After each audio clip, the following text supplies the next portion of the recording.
Bienvenue sur Matrimoine Féministe, le podcast qui traite des sujets de société avec un œil féministe. Je suis Estelle Cozy, sa fondatrice, et je suis ravie de vous accueillir dans cet espace. Vous n'avez d'ailleurs pas besoin de prendre de notes, puisque la retranscription complète de l'épisode se trouve sur mon site internet www.matrimoine-féministe.com. En attendant, je vous laisse rejoindre ma conversation avec mon invité du jour. Bonne écoute! Bonjour, bonsoir aux personnes qui nous écoutent. Je suis en compagnie de Odayo, avec qui nous allons parler de la ménopause, notamment avec ton podcast La fin des règles. Aude, je te laisse te présenter de la manière dont tu le souhaites. Bonjour Estelle, merci pour cette invitation. Aujourd'hui, moi, je me définis comme une podcasteuse. C'est mon métier et c'est mon occupation. Je suis en train de devenir une spécialiste de la ménopause. C'est un sujet que je connaissais pas quand j'ai démarré le podcast. C'était tout l'intérêt. Mais aujourd'hui, oui, j'en ai une bonne connaissance, effectivement. Trop bien. Du coup, on va rentrer directement dans le vif du sujet, parce que j'avoue que j'aime bien sur Matrimoine Féministe définir un peu les mots-clés pour les personnes qui nous écoutent pour qu'elles puissent avoir la bonne compréhension du sujet dès le début.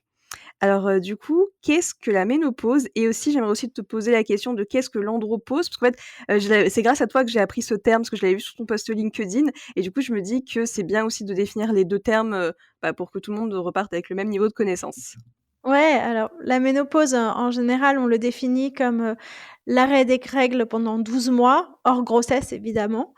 Mais on peut dire plutôt que c'est le phénomène physiologique qui se produit chez les femmes entre 45 et 55 ans le plus souvent, et qui correspond à la fin des ovocytes et des ovules. Enfin, le fait que les sacs qu'on a eus à la naissance d'ovocytes, qui étaient, je sais pas, de l'ordre de 500 000 ou 1 million, sont arrivés en dessous de 1000 à presque rien à la fin de la vie reproductive. Donc c'est cette période de la vie qui, à mon sens, fait écho aussi à la puberté et aux grossesses, qui est la troisième grande étape hormonale de la vie des femmes, pendant laquelle elles vivent un grand chamboulement hormonal. Et voilà. Donc en fait, c'est plus même la périménopause qui est la phase vraiment intéressante que la ménopause, puisqu'en général, la ménopause, on considère que c'est la fin de cette période-là. On dit qu'on est ménopausé une fois qu'on n'a plus ses règles. On peut avoir encore des symptômes très présents, mais ils commencent à s'amenuiser. Le début des symptômes est très, très déroutant pour les femmes, parce qu'en général, elles ne savent même pas que c'est ça qui se passe. Et elles pensent qu'elles deviennent folles, elles pensent qu'elles ont un Alzheimer précoce. Tout peut se passer dans la tête des femmes, parce qu'aujourd'hui, l'information n'est pas suffisamment présente dans la société pour qu'on puisse y penser spontanément, et même chez les médecins d'ailleurs. Là, je t'ai répondu sur la ménopause. Sur l'andropause, les médecins n'aiment pas ce mot-là parce qu'il a été calqué sur le mot ménopause, il ne veut pas dire grand-chose. Les médecins utilisent plutôt le terme de DALA, ce qui veut dire déficience liée de testostérone liée à l'âge, androgénique, donc en fait de testostérone liée à l'âge, qui est la baisse de la testostérone, donc encore une fois une histoire d'hormones chez les hommes, et qui peut intervenir un petit peu plus tôt pour certains hommes que pour d'autres. Et quand elle commence à arriver vers 45-50 ans, c'est vraiment tôt, et ça se traduit pour certains hommes par des bouffées de chaleur, de la dysfonction érectile, de la fatigue, des choses comme ça. Mais de toute façon, ça finit par arriver chez les hommes vers 70-80 ans. Et là, on s'en fout, quoi. Enfin, ça arrive à un moment où ça se mélange avec plein d'autres symptômes de la vieillesse, c'est moins visible. Ok, merci beaucoup pour ces définitions. C'est très clair en tout cas. Bien sûr, vu que cet épisode est dédié à la ménopause, on va plus embrayer sur. Tu parlais de symptômes, et du coup, quels sont les symptômes de la ménopause, ou même de ce que tu disais de la périménopause, pour aider les femmes à se retrouver par rapport à ça? Écoute, les symptômes, on en a listé 34 différents symptômes qui peuvent être liés à la ménopause. Je vais vraiment pas citer les 34 parce que ça fait pas sens, mais c'est les plus fréquents, c'est évidemment les bouffées de chaleur, parce que c'est ce dont on parle le plus, et pas son corollaire, mais également les sueurs nocturnes. Les bouffées de chaleur, moi je n'en ai jamais eu, hein, mais je me le représente comme en gros Jack dans les Indestructibles, c'est-à-dire ce petit bébé là qui devient une boule de feu tout d'un coup, et puis après ça redescend, il est tout mignon et il sourit. Donc voilà, j'imagine que c'est à peu près ça, une sorte d'inflammation immense à l'intérieur du corps qui te prend jusqu'à la tête, pendant lequel tu es plus en maîtrise de toi, et puis ça reflue, ça redescend. Et les sueurs nocturnes, c'est une sorte de douche sans eau, puisque de ce que décrivent les femmes, elles sont tellement trempées qu'elles se mettent à avoir froid, en fait, parce que leurs vêtements leur collent, leurs vêtements mouillés leur collent. Elles sont obligées de changer les draps au milieu de la nuit, ça les réveille, après elles peuvent plus se rendormir, et cetera. Je peux citer d'autres symptômes. Les symptômes émotionnels sont extrêmement déroutants pour les femmes. Le plus difficile à vivre, c'est celui qu'on appelle le brouillard cérébral, c'est-à-dire que tout d'un coup, on a l'impression qu'on n'arrive plus à penser, qu'on n'arrive plus à, à se souvenir de ce dont on était en train de parler à l'instant avec quelqu'un. Enfin, on perd le fil. Et ça, pour le coup, on croit qu'on a une démence précoce, mais c'est pas du tout ça, en fait. Ça répond à la physiologie du cerveau qui se modifie au moment de la périménopause, c'est-à-dire qu'en fait, les hormones, elles n'ont pas qu'un impact sur l'utérus, sur les ovaires, comme on peut se l'imaginer dans la vision de la santé de la femme qu'on a aujourd'hui, mais elles ont un impact sur la physiologie du cerveau. C'est-à-dire que le cerveau, il a des zones qui s'activent différemment du reste du temps, et ça produit des modifications qui n'ont rien de psychologique, qui sont physiologiques.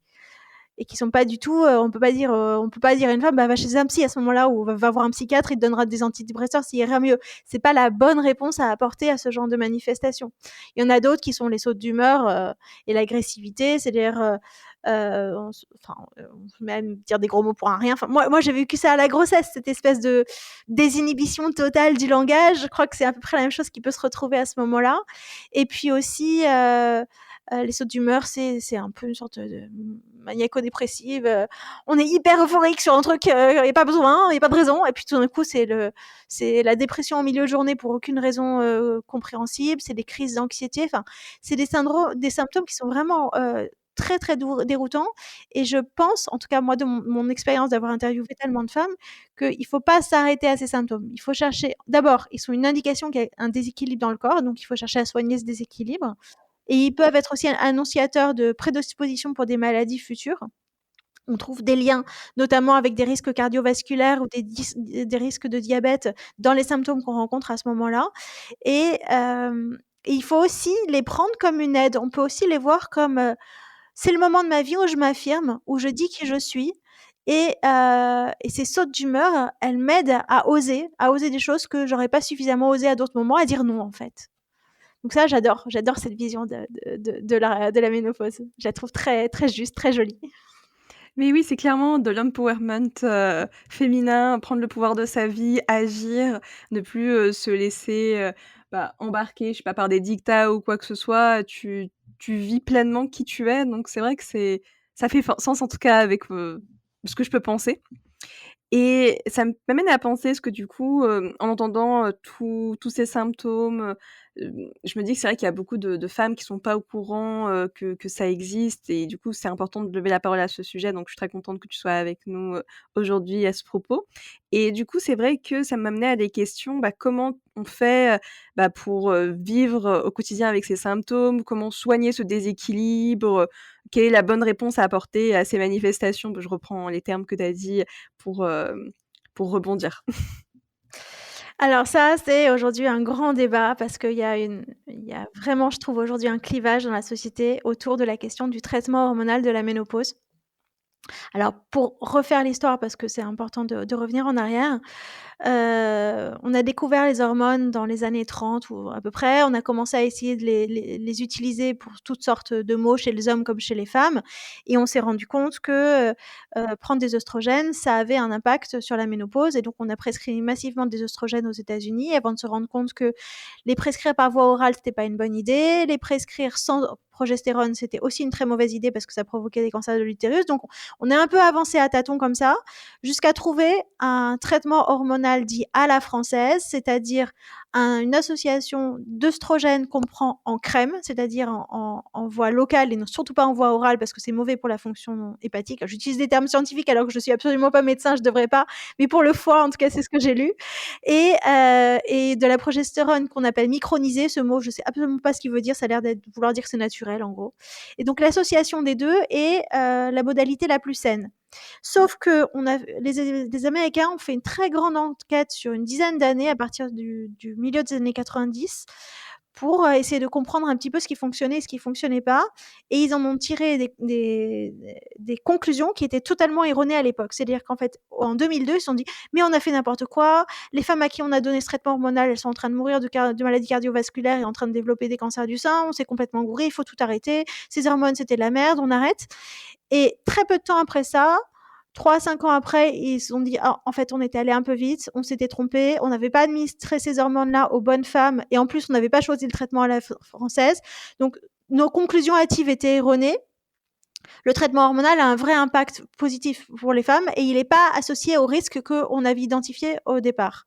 Sauf qu'il n'y a jamais eu de, comment dire? Les médias se sont emparés de la première nouvelle, ils se sont pas emparés de la seconde nouvelle et on est 20 ans plus tard et ça fait 20 ans que les femmes n'ont pas été, beaucoup traitées avec le traitement hormonal, qu'elles, en sont totalement, détournées parce qu'elles avaient peur d'avoir un cancer du sein et du coup, aujourd'hui, elles ont une peur qui est pas rationnelle, en fait, qui correspond pas à la réalité des études scientifiques qui sont publiées, depuis ces 20 dernières années, sur, ce que ce traitement apporte et sur les risques qui sont parce que le Benlor's Benefit c'est la base de tout médicament. Mais en tout cas, elles ont une vision faussée et moi, ça me fait mal au cœur parce que je me rends compte qu'il y a beaucoup de femmes qui me disent: «Ah non, moi, le traitement hormonal, jamais». Je dis: «OK, mais alors là, tu as qualité de vie, tu vois un peu ce que tu me décris, que tu dors plus et cetera?» Enfin et tu m'expliques que tu prends des compléments alimentaires, mais qu'en fait, ça marche pas si bien que ça. Alors, il y en a certaines qui arrivent avec des compléments alimentaires à vraiment bien, calmer leurs différents symptômes, soit avec, des tisades avec, certaines plantes, soit avec des compléments, soit enfin, différentes choses qui fonctionnent pour elles, mais elles se sont fait leur petite sauce et ça fonctionne pas pour tout le monde. C'est à chacun d'aller tester ce qu'il peut aller trouver. Mais, souvent, par principe, elles vont refuser d'aller questionner, leur médecin sur le traitement hormonal ou même c'est le médecin qui va leur dire: «Ah non, mais vous pouvez pas», sans vraiment faire une vraie recherche de si est-ce que c'est possible ou pas pour elles de le prendre et on est au tout début, à mon avis, d'une révolution sur la santé des femmes et c'est vraiment mon combat aujourd'hui. En tout cas, c'est un très beau combat. Bravo pour ça et bravo enfin et merci de nous avoir expliqué, en fait, cette chronologie en mode un peu accéléré pour que tout le monde reparte avec le même niveau de connaissances. Mais du coup, j'étais en train de me dire peut-être enfin, si j'émets une hypothèse, hein, que peut-être que si le traitement hormonal pour, la ménopause a mauvaise presse, c'est peut-être aussi avec tout ce qu'on a entendu autour de la pilule, Et ouais, heu exactement et moi, c'était pareil. Moi, ça fait, 5 ans que je prends plus la pilule parce que, je me suis rendu compte que alors moi, je prenais une pilule, à la progestérone uniquement, que ça avait totalement tué ma libido, par exemple et je me rends compte que ne plus prendre de pilule du tout, c'est totalement libérateur pour moi. Mais en fait, je me suis rendu compte en interrogeant des médecins que autant la pilule, c'est quelque chose qui bloque le fonctionnement normal du corps, autant les hormones de la ménopause, c'est quelque chose qui vient supplémenter le corps à la quantité nécessaire pour chaque femme et c'est jamais la même pour 2 femmes, en fait, qui va leur permettre de conserver le bénéfice de la protection que les œstrogènes apportent dans le corps. Donc c'est pas à mettre sur le même plan. Dans un cas, c'est quelque chose qui est brutal et qui vient tout bloquer. Dans l'autre cas, c'est quelque chose qui vient, s'additionner à un truc qui n'est plus, sachant qu'on a quand même à 50 ans, aujourd'hui, on a encore 40 ans à vivre, donc il faut vraiment le maintenir dans la meilleure forme possible, ce corps, pour pas se retrouver avec une qualité dégradée de vie plus tard dans sa vie. Moi, c'est vraiment ça que je vois. C'est la question de étant donné qu'aujourd'hui, on a une espérance de vie très, très longue, il faut qu'on fasse très attention à notre corps à partir de la cinquantaine.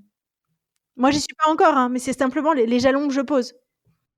Non, non, mais c'est hyper important ce que tu fais. En fait, tu prépares le terrain en amont, hem, pour, bah, ton corps, pour ta vie et je trouve ça hyper important et merci du coup de ces précisions entre, bah, du coup, ce qu'apportent les hormones, de la ménopause qui sont plus complémentaires avec le fonctionnement de notre corps, de ce que je comprends, contrairement à celles de la pilule qui, viennent un peu tout parasiter.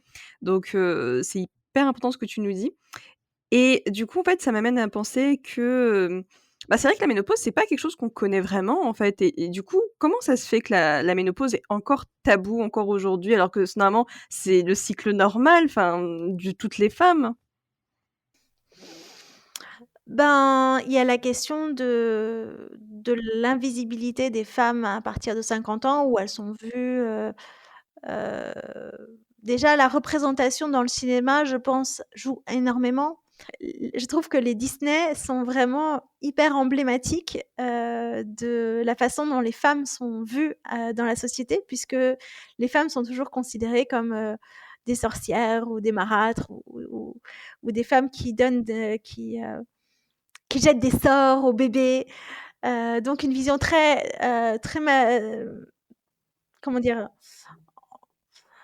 Hem, on donne aux femmes le rôle de la mauvaise femme, à partir de cet âge-là, de celle qui va apporter du mal aux autres, parce qu'elle conserve ses humeurs à l'intérieur d'elle. Elle arrête de saigner et donc on s'imagine qu'elle garde quelque chose, un sang empoisonné et que ça l'empoisonne elle-même. Et puis ça se retrouve, aujourd'hui dans la société, l'invisibilisation des femmes, de plus de 50 ans, quand on voit comment on leur donne plus de travail, comme c'est difficile pour l'emploi des seniors aujourd'hui, c'est les femmes comme les hommes. Ça, c'est vraiment pas seulement spécifique aux femmes. Mais, le culte de la jeunesse et de la beauté qu'on a développé, fait que, tout ce qui n'est pas jeune et beau est déconsidéré aujourd'hui et donc, une femme, qui a 50 ans, elle se doit de, garder un visage aussi lisse que si elle en avait 30. Et si elle répond pas à ces canons de beauté, on va lui donner moins de valeur. Donc tout ce qui va avec, la ménopause incluse, c'est le signe de, «Ça y est, je suis dévalorisée, je peux plus enfanter, j'ai plus comment dire? De rôle social en tant que productrice, de bébés et donc je n'ai plus de rôle du tout». Donc les femmes associent beaucoup, en tout cas se sont laissées faire et moi la première, hein, associe beaucoup, leur féminité à leur capacité à procréer. Quand on peut plus faire d'enfants, est-ce qu'on est encore une femme? Je pose la question parce que c'est une évidence qu'on est encore une femme, mais que malgré tout, on a tous ce petit moment où on se pose la question avant de dire: «Mais non, mais oui, évidemment, enfin». Mais c'est un travail parce que la société nous dit tellement l'inverse, que c'est un travail à faire sur nous-mêmes et je pense que le podcast, il est là pour que chacune puisse faire ce travail, de se réapproprier sa féminité. Oui, c'est très important ce que tu nous dis parce que c'est vrai qu'il y a beaucoup d'injonctions qui pèsent, sur les femmes. Il y en a aussi pour les hommes, c'est sûr, mais en tout cas, en ce qui concerne la beauté, c'est quelque chose qui est assez, hem, bizarre, on va dire, parce que, on va dire, enfin, je schématise, hein, hem, parce qu'en fait, une femme qui a plus de 50 ans, on va dire que, bah, du coup, bah, c'est bon, elle est périmée, on va dire. Enfin, c'est pas vrai, mais c'est ce que peuvent penser les gens avec les stéréotypes et tout, alors qu'un homme qui a plus de 50 ans, c'est waouh, il a la classe, il est grave stylé et je comprends pas pourquoi en fait un homme, c'est comme s'il se bonifiait avec le temps et pas la femme. Et c'est que des représentations sociales, c'est que notre regard, c'est à nous de changer notre regard sur les choses. Ouais, non, je suis d'accord et on a aussi besoin, bah, du coup de rôles modèles et des discussions comme on a, actuellement parce que c'est important et du coup, ça me fait penser en parlant de discussion, parce qu'en fait, tu t'es lancé dans l'aventure du podcast, toi aussi et justement, parce que je trouve ça marrant, ce que tu disais en début d'épisode, c'est que tu connaissais pas le sujet et du coup, bah, qu'est-ce qui t'a fait, pousser à t'intéresser à ça? Enfin, tu as commencé un peu à l'expliquer, à dérouler le fil, mais si tu veux nous en donner encore plus, de contexte et tout, n'hésite pas. Pourquoi j'ai lancé le podcast? Ouais. Ouais, ben, c'est mon histoire personnelle, en fait. Donc j'ai eu 3 enfants. Mes enfants, ils ont aujourd'hui 7 ans, 10 ans et 13 ans et je pense que quand j'avais 41 ans ou 42 ans que je suis allée voir ma gynéco, bon, ça y est, j'avais fait mes 3 enfants. Je me suis dit: «Bon, c'est quoi la prochaine étape?» Ouais, c'est dans longtemps, mais 50 ans, ménopause, qu'est-ce que je dois faire? Je commence à la questionner et la seule réponse qu'elle me fait pendant cette consultation médicale, c'est: «Oh, vous avez bien le temps». Donc en fait, elle m'a pas répondu. Alors après, je veux pas lui en vouloir, elle a 15 minutes, il y a le patient suivant. Mais malgré tout, je suis restée avec mes questions et un peu de frustration. Et ensuite, je me suis rendu compte en me renseignant par moi-même qu'il y avait pas de consensus sur la question de la prise d'hormones. Et comme ma mère, elle a de l'ostéoporose et qu'elle s'est cassé plusieurs vertèbres, moi, je suis aussi à risque d'ostéoporose et je me suis rendu compte en prenant des renseignements que le traitement hormonal de la ménopause, c'est le meilleur traitement préventif qui soit contre l'ostéoporose et que même d'autres traitements qui existent sont moins efficaces que le traitement préventif qui est le traitement hormonal, que donc j'ai vraiment intérêt à le prendre. Et la question, c'est pour combien de temps? Ben, j'en savais rien.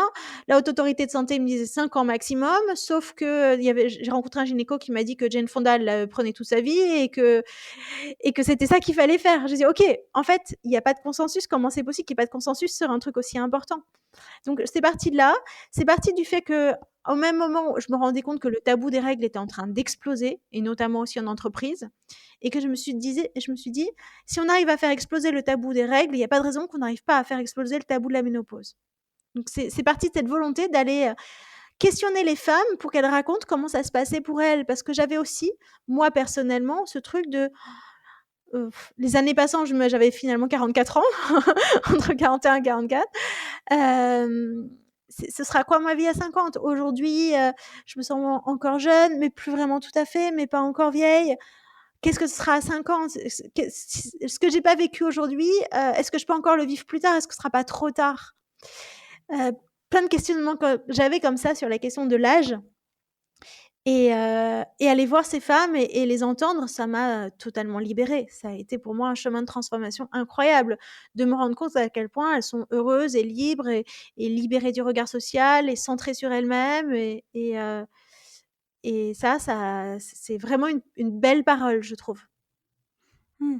Bah, merci, pour tout ce laïus et ça me fait penser, parce que je rebondis sur ce que tu me dis. Déjà, qu'est-ce que, l'ostéoporose pour les personnes qui nous écoutent et qui ne savent pas ce que c'est?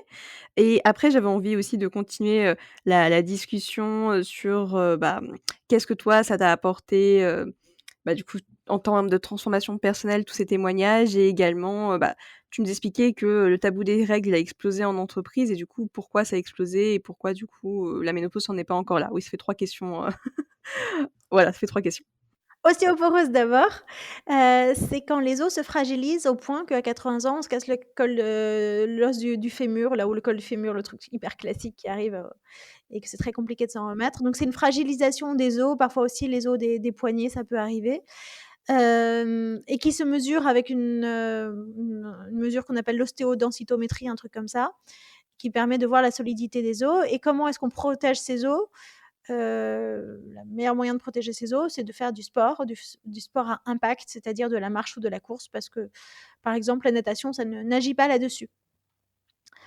Donc faire beaucoup de sport, c'est aussi une autre option si on n'a pas accès au traitement hormonal et qu'on ne veut pas et qu'on veut vraiment, s'en sortir avec des solutions, on va dire, hygiéno-diététiques. Beaucoup de sport, une bonne alimentation, ça fait le job. C'est un investissement que je suis pas sûre d'être capable de faire parce qu'on a aussi, une vie en plus, on peut pas passer sa journée, dans la salle de sport.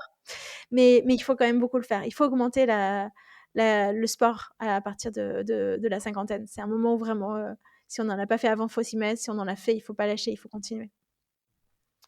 Et ensuite, tu m'as posé une autre question sur les règles et sur, bah, oui, aujourd'hui, on parle de congé menstruel, c'est pas passé en France, mais c'est passé en Espagne, les femmes, je trouve, plus jeunes, elles ont pas de mal à dire: «Oh là là, aujourd'hui j'ai mes règles», alors que moi j'ai pas été éduquée comme ça, et je trouve qu'elles ont tellement raison. Donc ouais, c'est elles les rôles modèles aujourd'hui, la génération des femmes de 25-30 ans, qui se saisissent de ces sujets et qui mettent la question du corps de la femme au centre du débat. Parce que c'est ça finalement, c'est qu'on a un corps qui est pas le corps de celui des hommes, on a un utérus, on n'est pas des machines, on a un fonctionnement cyclique hormonal. Les hommes ont certainement des choses à découvrir sur eux-mêmes, mais nous, maintenant qu'on en a pris conscience, on refuse de mettre ça sous le tapis et d'essayer de se convaincre qu'on va y arriver avec les armes des hommes, en fait. Il faut que il faut qu'on le fasse à notre manière et qu'on prenne, notre place dans la société, et qu'on atteigne l'égalité salariale et l'égalité de patrimoine avec nos moyens, à nous, avec notre corps tel qu'il est fait et qu'on n'aille pas, à l'encontre de ce qu'il est. Donc oui, on traverse la ménopause, c'est la vie et il faut essayer de lutter contre ce stigmate, cette honte de se dire: «Oh là là, je suis plus bonne à rien». Il faut arriver à l'assumer en disant: «Ouais, je suis ménopausée. Ah, ah». Bon, moi-même j'y suis pas, d'abord je suis pas ménopausée, donc je sais pas comment je réagirais quand je serais face à ça, mais je pense que c'est ce vers quoi il faut tendre et c'est pas gagné. C'est pas gagné et c'est dur et les femmes qui disent: «Ah non, mais moi il est pas question que je parle de ma ménopause», je les comprends tellement parce que la société est pas prête à l'entendre aujourd'hui. Mmh. Et juste avant que je rebondisse, il y a une dernière question que j'avais posée, c'était du coup les transformations que ça t'a apporté, ces discussions, avec, toutes ces femmes. Bien sûr, transformation à l'instant T, hein, parce que, bien sûr, il y en aura plein d'autres, à venir. Transformation pour moi? Ben, d'abord je trouve que c'est les femmes qui s'assument totalement, qui, sont à l'aise dans leur corps, qui, alors il y a de tout, hein, je parle souvent de la question de la chirurgie esthétique, j'ai fait un épisode avec Sylvie qui a 65 ans qui me dit: «Moi je suis allée voir un chirurgien esthétique et puis il a commencé à me demander une photo de moi quand j'étais plus jeune. Là, je dis: «OK, ce mec, il m'a jamais vue avant, il me voit que pour la première fois aujourd'hui, à 65 ans avec le visage que j'ai aujourd'hui, mais qu'est-ce qu'il va faire de mon visage? Qu'est-ce qui va ressortir de ses mains?»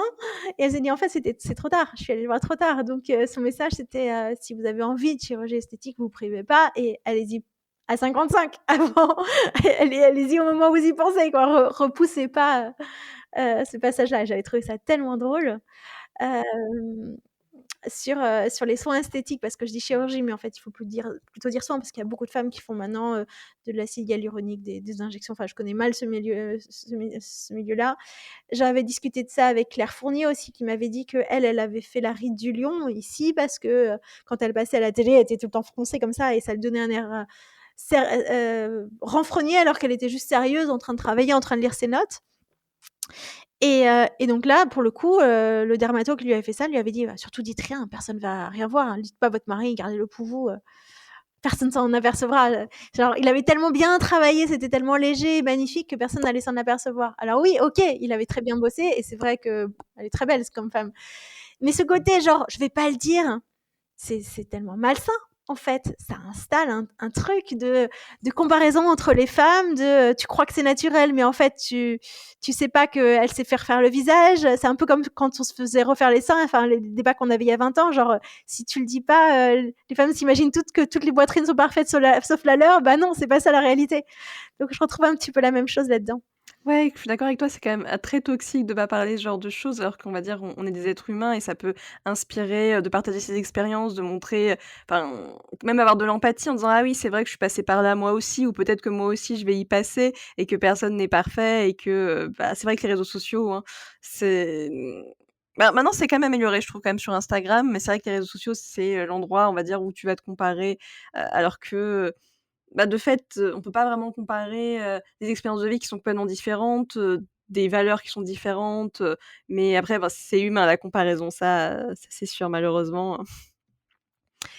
Et mais du coup, ça me fait penser pour remonter un peu le film de ce que tu disais, par rapport aux femmes, hem et les femmes en entreprise, c'est qu'en fait, j'ai l'impression que les entreprises, ils demandent, aux femmes d'être «des hommes» entre guillemets en entreprise, parce qu'ils attendent à ce que les femmes soient autant performantes qu'un homme, alors que, bah, les femmes, elles ont un cycle menstruel, elles ont la grossesse qui, bah, provoque, 80 des inégalités, salariales et du coup, il y a pas assez de choses qui sont mis en place en entreprise et ça, du coup, je trouve ça un peu, bah, triste et dommage qu'on prenne pas en compte, notre spécificité, parce qu'on est différentes certes, mais on est complémentaires, on n'est pas inférieures, on est juste différentes, on et c'est normal d'accueillir la différence, c'est normal de l'accepter, enfin normal, ça dépend des personnes, mais C'est dans mon point de normal vue. et les hommes sont tout à fait prêts à l'accepter. Simplement, on n'est qu'au début. On est qu'au début de cette prise de conscience, même du côté des femmes. Donc voilà, les choses vont se faire, j'ai pas de doute. Simplement, avant, on réalisait même pas. On était tellement les femmes, étaient tellement peu nombreuses à accéder, à des postes de codir et cetera, que, bah, elles jouaient des codes masculins. C'était la seule façon d'y arriver. Aujourd'hui, c'est plus la même. Ça y est, les choses ont changé. Donc, voilà, on est dans cette phase de, bah, oui, maintenant on va y arriver, mais à notre manière et voilà. On va un on va faire rentrer du féminin.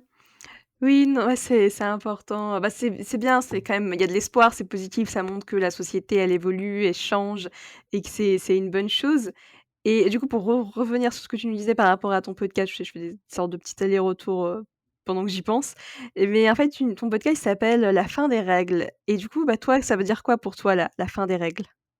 C'est la fin des règles que l'on accepte et des règles que l'on s'impose. C'est le moment où de retour à soi, où on vit pour soi, on vit plus pour les enfants si on en a eu, on se reconcentre sur ses propres rêves, ses propres désirs. C'est cette libération-là, je trouve. Ouais, c'est une très, très belle, libération et qu'il faut qu'un maximum de femmes, soient au courant des libérations intérieures que ça peut provoquer en chacune de nous. Parce que, bah, c'est comme ça qu'on va se trouver ses propres rôles modèles, qu'on va s'inspirer, gagner confiance et peut-être qu'une solution à mettre dans les entreprises, ce serait justement de mettre en avant des rôles modèles au sein de ses propres équipes pour commencer. Je sais pas ce que tu en penses, si tu as d'autres solutions, que tu conseillerais à mettre pour les entreprises? Bah, oui, je pense que les entreprises, elles doivent créer une culture qui soit accueillante de la ménopause, dans laquelle les femmes se sentent, à l'aise, d'en parler et que ça tombe pas comme un cheveu sur la soupe. Pour ça, ça veut dire qu'il faut, que tout le monde soit au courant des symptômes, de ce qu'ils produisent, de ce que c'est que la ménopause sociale, de ce que c'est que ces préjugés qui existent autour de la ménopause. Simplement les avoir posés et pensés, ça permet de les mettre à distance. Donc c'est tout ça, créer une culture accueillante de la ménopause. Après, très concrètement, c'est aussi, pour les femmes qui portent des uniformes, faire en sorte qu'ils soient pas en polyester, que ce soit possible de retirer des couches, donner accès à un ventilateur, à une fenêtre ouverte, enfin des choses assez simples qui parfois sont même pas disponibles. Moi, je travaille dans un milieu où toutes les femmes me décrivent qu'elles sont en télétravail quand elles sont pas bien et que c'est très accepté. Ça, c'est formidable, mais bon, c'est pas le cas de toutes, hein, et quand on n'est pas bien, on est quand même souvent mieux chez soi. Voilà, la question, c'est pas de le généraliser parce que ça distend les liens, mais c'est juste, c'est vrai que quand on a la possibilité d'y accéder, ça change tout. Complètement. Mais d'ailleurs, toi, est-ce que tu accompagnes les entreprises sur ce sujet? Parce que pour le coup, tu aurais, pas mal de choses à leur apporter, hein? Oui, oui, exactement, c'est ça. Des ateliers de sensibilisation, à destination, soit des femmes pour libérer la parole, soit des, ressources humaines pour qu'elles comprennent les enjeux, notamment les enjeux de discrimination à l'embauche, ne serait-ce que ça. Et puis aussi à destination des managers pour qu'ils connaissent les symptômes et qu'on ne sorte pas, enfin, c'est fini, hein, le temps des petites moqueries, hein. Enfin, je pense que on a quand même globalement dépassé ça, mais quand même, qu'on soit plus attentif aux besoins de chacun. Mmh. Et du coup, toi, concrètement, donne enfin, tu peux nous peut-être approfondir un peu plus ces ateliers que tu mets en place pour, comment tu fais pour aider les femmes? Comment tu fais ces ateliers de sensibilisation pour libérer la parole et etc. Parce que je me dis que ça peut être intéressant pour donner des clés à des personnes qui nous écoutent potentiellement, pour mettre ça en place dans leurs entreprises ou potentiellement pour faire appel à toi par la suite. Bah, oui, c'est installer, des groupes de parole dans lesquels, je donne des informations déjà de base qui sont plus ou moins celles que je t'ai données aujourd'hui. C'est-à-dire, replacer la ménopause dans un contexte, social, de société, culturel, redonner les symptômes clés et ce qui favorise, donner des chiffres parce que là je ne les ai pas donnés sur la réalité de ce que les femmes vivent, c'est-à-dire et l'enjeu pour les entreprises à les fidéliser parce qu'aujourd'hui, en Angleterre, ils ont fait plein de sondages, ils ont fait plein d'études. On n'a pas les chiffres français, mais on a quand même les chiffres de ce qui se passe au Royaume-Uni, parce que là-bas, ils ont bien 10 ans d'avance sur ce sujet-là. Il y a 20 des femmes qui refusent une promotion à cause des symptômes de la ménopause. Il y a 10 d'entre elles qui quittent leur job. Donc c'est pas un petit sujet, en fait. C'est pas du tout un petit sujet. Et ça veut dire, une baisse de revenus pour ces femmes et ça veut dire ne pas avoir une retraite à taux plein et donc ça sur la question du matrimoine, comme tu dis, ça a des impacts en chaîne. Donc la question de les garder en emploi et leur fournir les moyens de travailler de façon sereine à ce moment-là, c'est totalement clé pour elles, pour toute une génération, en fait. C'est hyper intéressant ce que tu nous dis et est-ce que tu as des insights de pourquoi, les femmes, elles quittent ces postes ou elles refusent les promotions, bah, avec la ménopause? Ben, comme je te disais, quand tu dors pas la nuit, tu pas vraiment en état de faire plus que ce que tu fais et quand tu surnages et que tu fais semblant que tout va bien parce que tu vois, si tu fais le parallèle avec les femmes enceintes, elles sont déjà en emploi, elles ont, je sais pas, admettons entre 25 et 35 ans. Tu vois leur ventre qui grossit, tu es leur chef, tu leur dis: «Oh mais qu'est-ce que c'est mignon, mais oui bien sûr ma chérie, mais je comprends que tu aies oublié, qu'il y avait le client à 15 heures, mais bien sûr», enfin tout ce qui est oubli, enfin, je prends cet exemple-là, mais n'importe quoi lié à la grossesse va être accueilli avec, bienveillance en fait.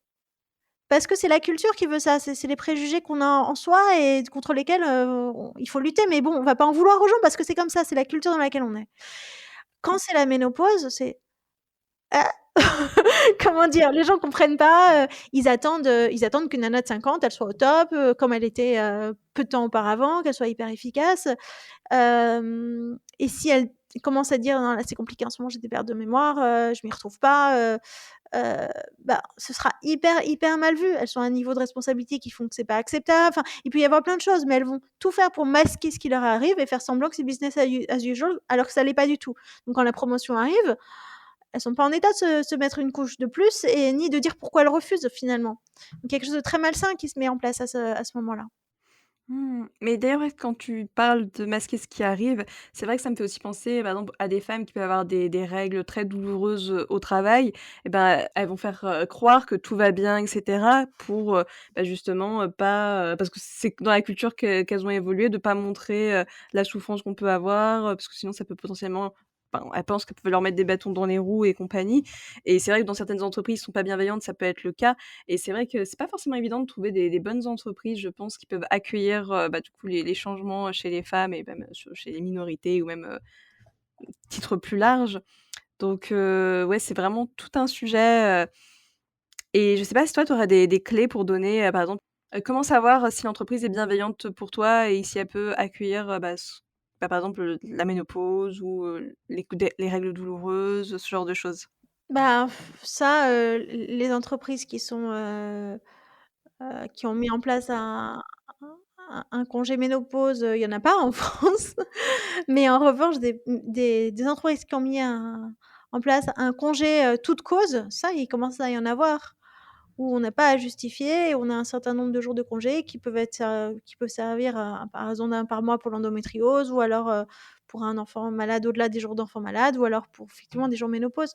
Ça, aujourd'hui, ça commence à exister, et c'est formidable que Oui, non, je trouve ça aussi, hyper, hyper bien parce que comme tu dis, il y a pas besoin de se justifier parce que c'est toujours je pense que c'est des questions qui peuvent être assez, tabous. Enfin, ce qu'on va dire, c'est quand même ton corps et des fois, tu as pas forcément envie de parler de ça avec ton employeur, ce que je peux comprendre à juste titre. Donc c'est vrai que ça permet, de trouver une sorte de compromis pour que tout le monde enfin, un maximum de personnes, puissent utiliser, ces congés, ces jours d'arrêt à bon escient.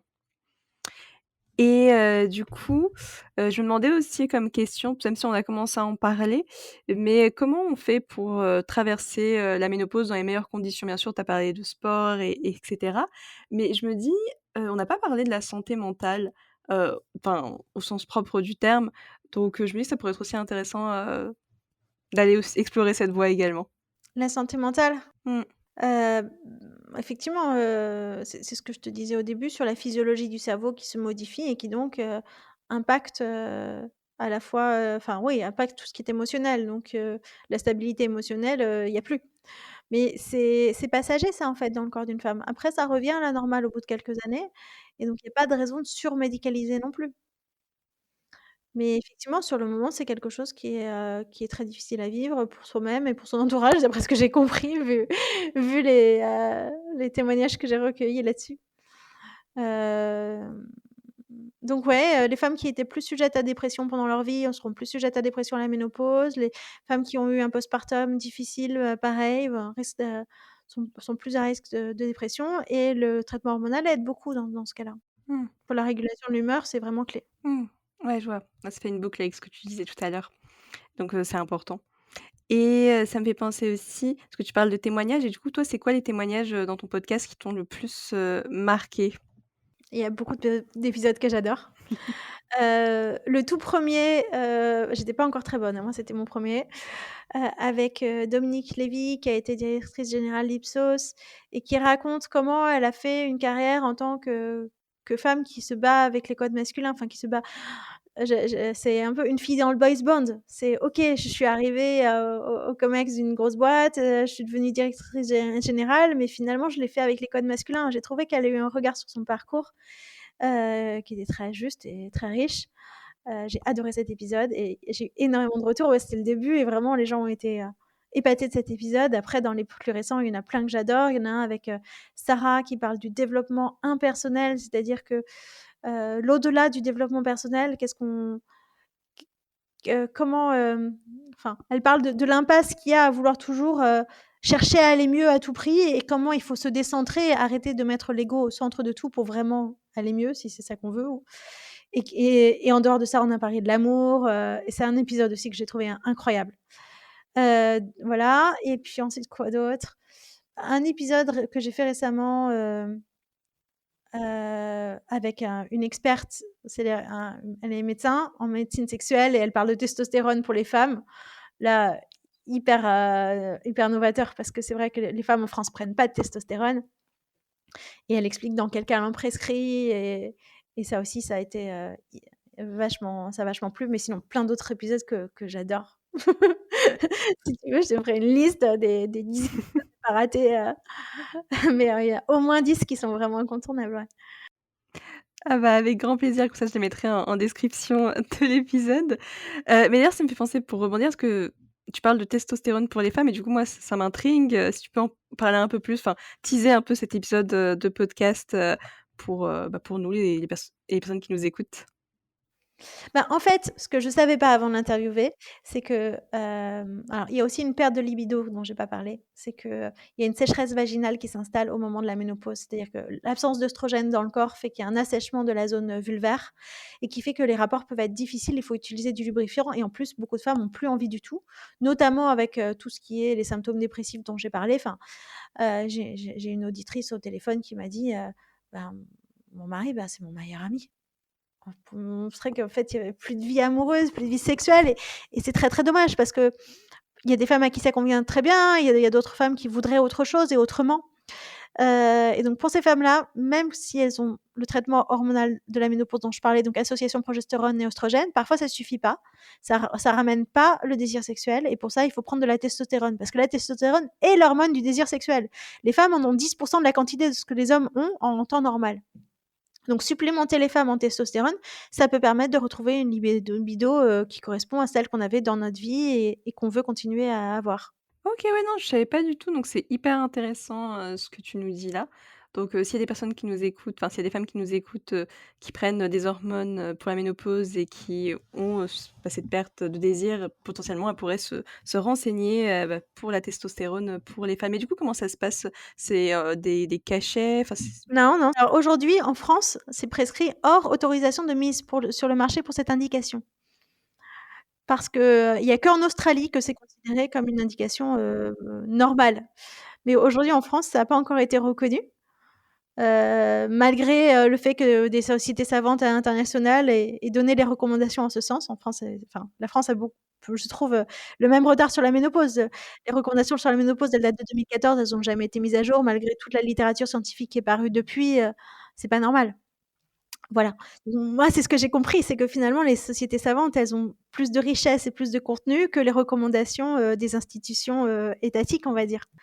Mais du coup, j'ai perdu le fil de ta question. OK. Mais attends, mais par contre, ouais, c'est comment ça se fait qu'il y a un tel décalage? Pourquoi les recommandations ne sont pas mises en place? Pourquoi ça date que depuis 2014 alors qu'il y a eu plein de littérature? C'est ouf! Ça pour le coup, c'est de la politique, j'ai fait un épisode avec Laurence Rossignol, qui est sénatrice, qui a permis le passage, dans la constitution de l'IVG. Waouh! Ouais, carrément, femme incroyable et du coup, je lui ai dit: «Bon alors j'ai vu que dans le rapport, sur la santé des femmes au travail», parce qu'il y a eu un rapport qui est paru l'année dernière, il y avait parmi les recommandations de mettre à jour les recommandations de la Haute Autorité de santé sur la ménopause, ça fait partie des choses à faire. Où ça en est? Elle m'a dit: «Bah moi, j'ai saisi le ministre, mais bon le ministre il a encore changé, alors il faut que je ressaisisse le nouveau ministre». Voilà, bah ça, voilà, c'est plus entre nos mains, il faut en parler, il faut continuer à en parler pour que ça bouge.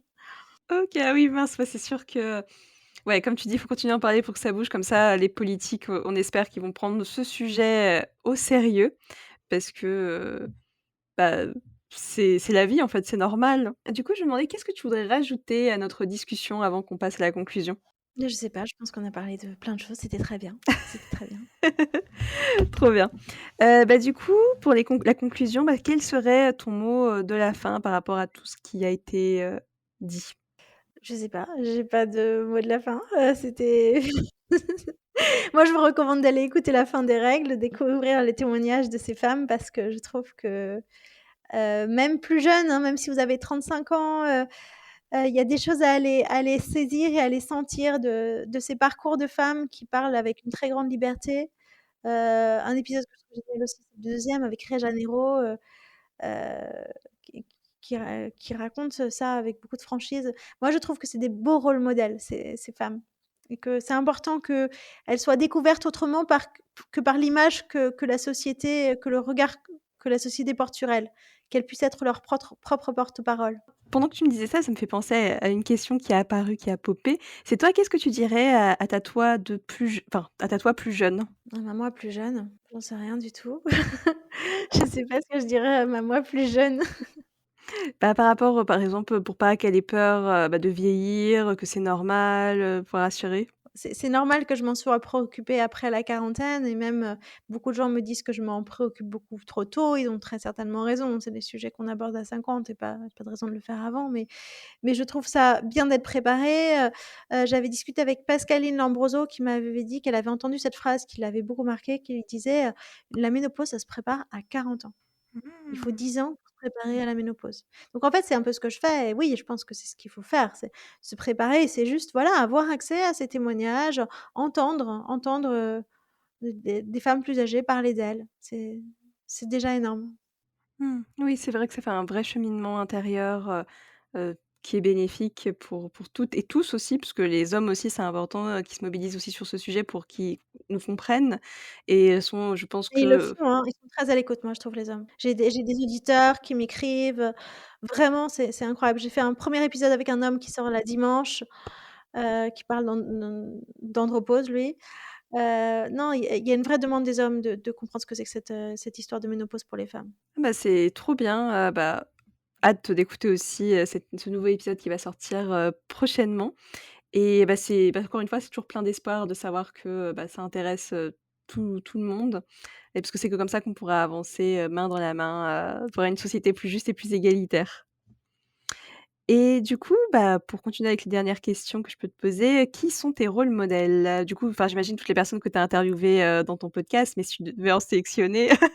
Bah, d'abord Laurence Rossignol, Claire, parce qu'effectivement, je trouve que c'est une femme qui a le bon positionnement. Enfin, pendant l'interview, je lui ai demandé, ce en quoi elle croyait, c'était quoi un futur désirable pour elle, c'était comment elle voyait l'avenir et elle m'a dit: «Bah, en fait, avec la guerre, avec la Russie, avec les trucs et cetera, on a l'impression qu'on laisse un monde, en piteux état, mais en fait, il y a un truc qui a vraiment bouleversé le monde, c'est le féminisme. Il y a vraiment une raison de se réjouir, c'est le féminisme» et j'ai adoré qu'elle dise ça, je me suis dit: «Mais elle a tellement raison, c'est vraiment notre victoire, ce qu'on a réussi à faire».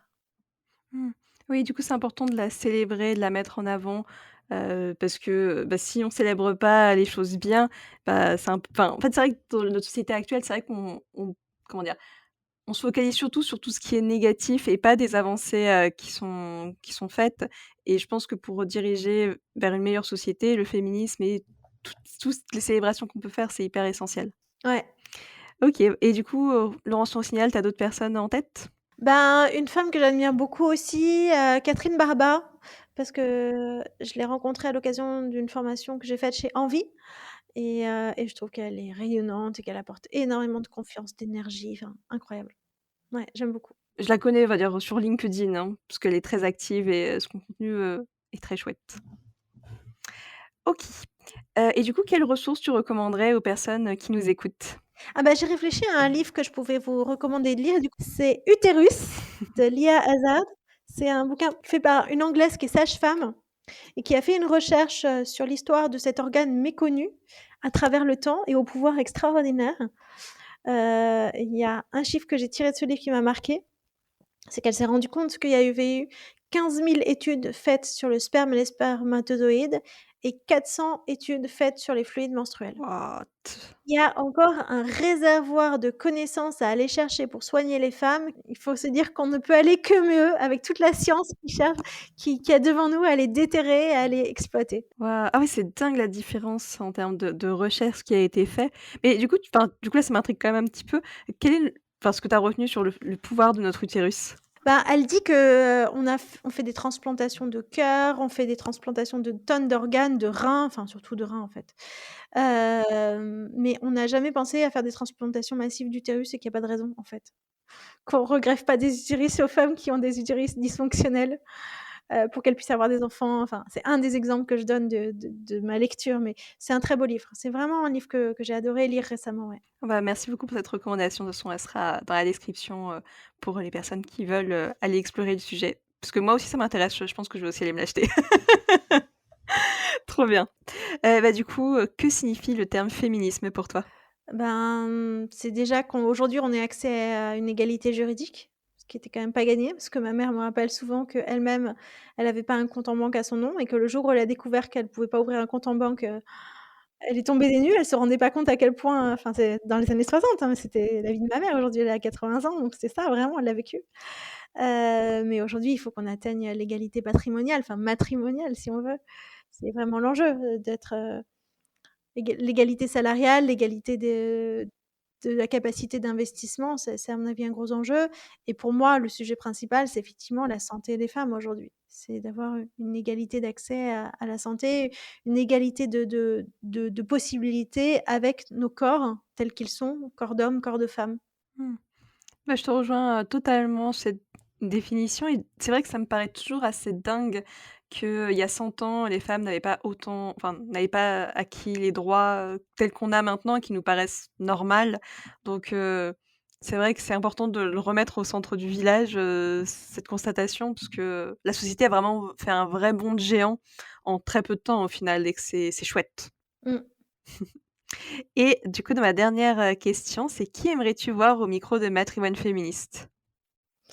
Alors, moi je pense à Mona Chollet, que j'adorerais inviter aussi d'ailleurs, hein. Et qui ses livres m'ont beaucoup apporté aussi, ouais, beaucoup ouvert les yeux.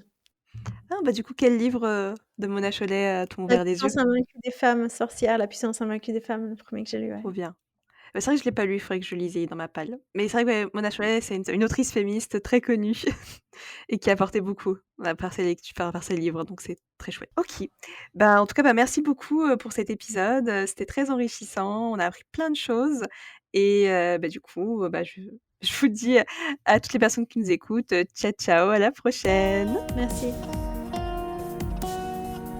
Merci d'avoir écouté cet épisode, j'espère qu'il vous a plu.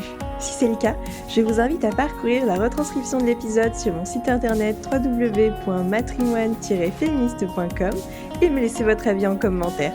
Cela me ferait vraiment plaisir de vous lire et de vous répondre. À très vite!